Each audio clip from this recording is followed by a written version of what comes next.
Saudara-saudara, kita lanjutkan pembicaraan kita tentang jalan manusia, jalan bumi dan jalan langit, ditampilkan melalui cerita silat. Mengapa? Karena lebih realistis, bisa menjelaskan daripada hanya kegiatan berfilsafat aja, berteori aja. Karena dalam cerita silat lalu kita, si pembaca itu seolah merasa terlibat.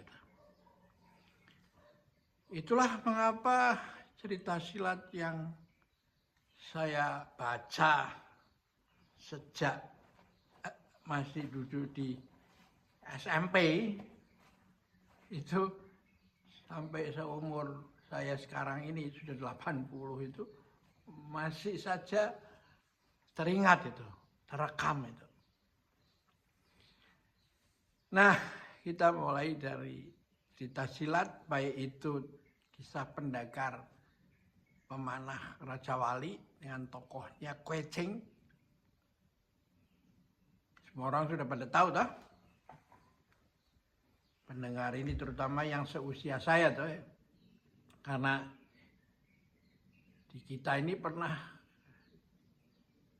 cerita silat Ko Peng Ho dan lain-lain itu menjadi Chin Yung yang dari Tiongkok. Kalau Ko Peng Ho yang dari sini sendiri, orang Indonesia sendiri, itu pernah mengalami zaman keemasan itu. Gitu. Kita teringat bagaimana setiap hari itu kita nunggu surat kabar karena ditaruh di halaman belakang bagian bawah itu. Kita selalu dengan kakak atau adik berebut membacanya, gitu. Dan selalu terbit jadi buku karena kemampuan keuangan kita tidak bisa membeli sendiri. Akhirnya kita pergi ke bagian penyewaan buku itu. Dan kita ditaruh di dalam waiting list. Kapan bisa dapat giliran membaca itu. Ya. Kita akan mulai daripada bagaimana cerita silat itu menampilkan peran utamanya itu. Yang akan nanti menjadi idolanya di akhir kisahnya toh. Dalam buku yang cerita silat pendekar pemanah Raja Wali,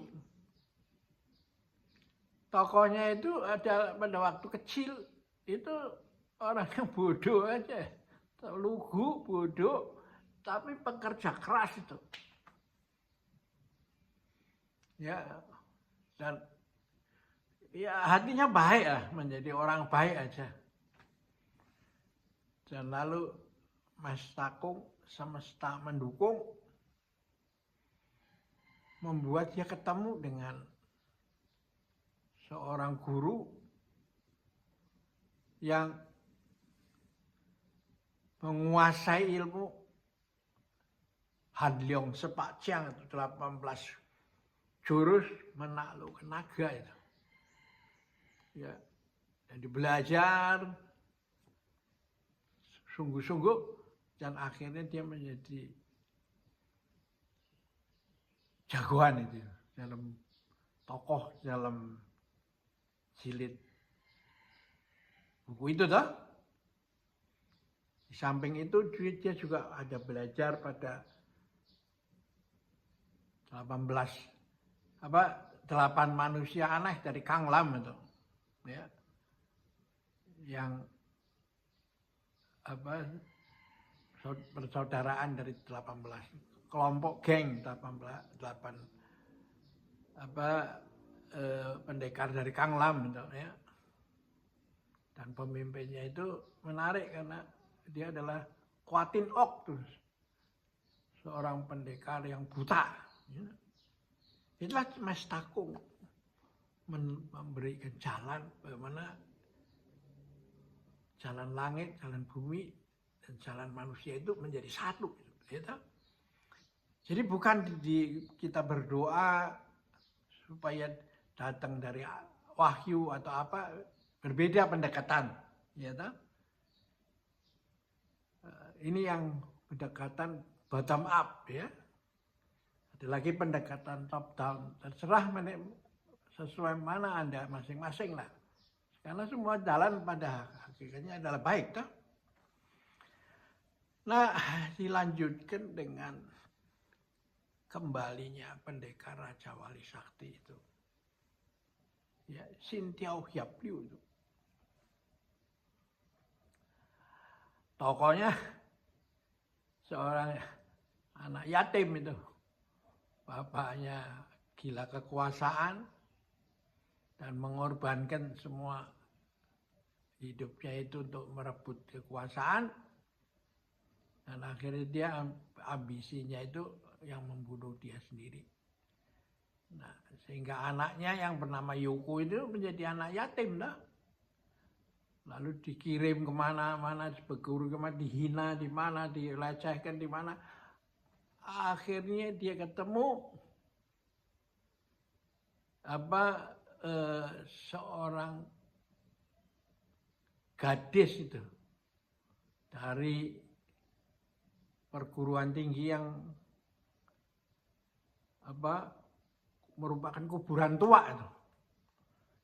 Gadis itu disebut Nona Long atau Xiao Liongli itu. Dan lalu ilmunya dia dapat dari dia. Ya. Dan lalu berkembang terus. Sampai akhirnya ilmunya bisa menyatukan ilmu daripada jago-jago silat, 5 orang jago silat yang merupakan tetua-tetua di dunia persilatan itu.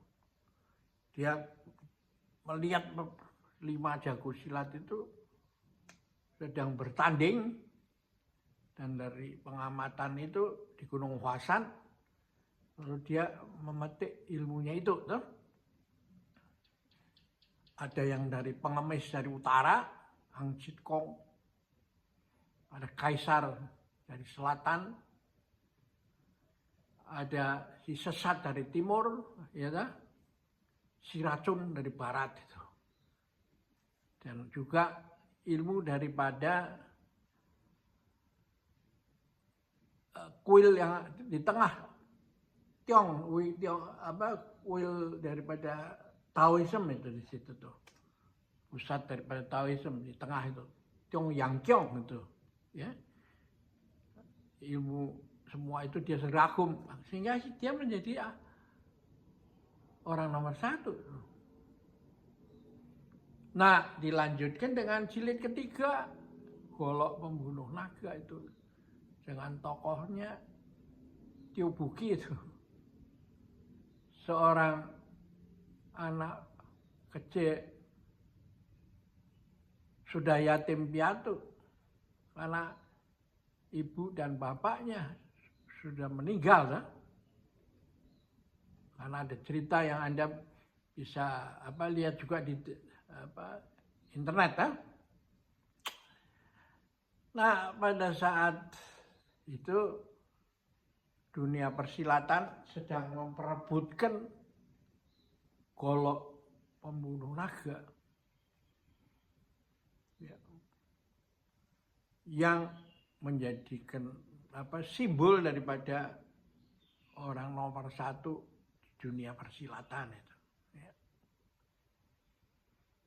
Nah, akhirnya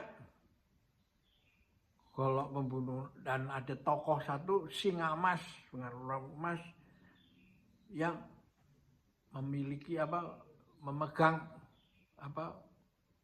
golok itu toh. sehingga dia diincar oleh berbagai tokoh dunia silat untuk merebut golok itu, ya. Nah,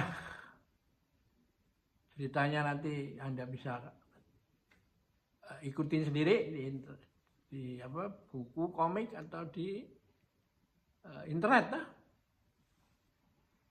Nah, kira-kira begitulah, bahwa semua bergerak dari bawah itu.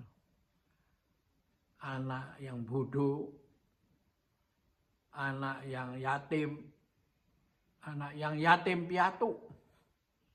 Dan akhirnya dalam jilid 3 ini yang disebut pertemuan antara jalan langit, pedang langit, dan golok pembunuh naga. Naga itu adalah simbol daripada membunuh ego itu, diri sendiri itu. Karena naga itu kan tidak ada. Binatang yang diciptakan oleh imajinasi dari manusia itu. Manusia itu egonya bisa menjadi super power itu. Seperti dalam cerita Ramayana itu, ya bisa jadi Dasamuka lah. Satu manusia dengan kepala 10 dan tangan 20 bisa berbuat apa saja. Nah, menurut Tiongkok punya cerita silat itu, dia adalah orang yang egonya kemana-mana, ya, mau menguasai seperti Genghis Khan, ya, atau seperti orang yang ingin mencapai urutan orang nomor 1 paling kaya di dunia menurut majalah yang khusus memperhatikan ini. Itu puncaknya di situ.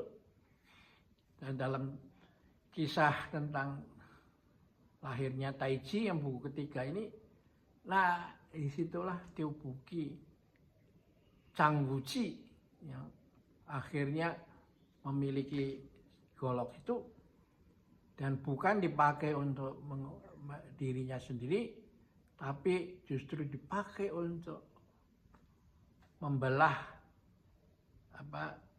singgasana raja, lalu pedangnya diberikan pada orang lain yang akan meneruskan sebagai warning bahwa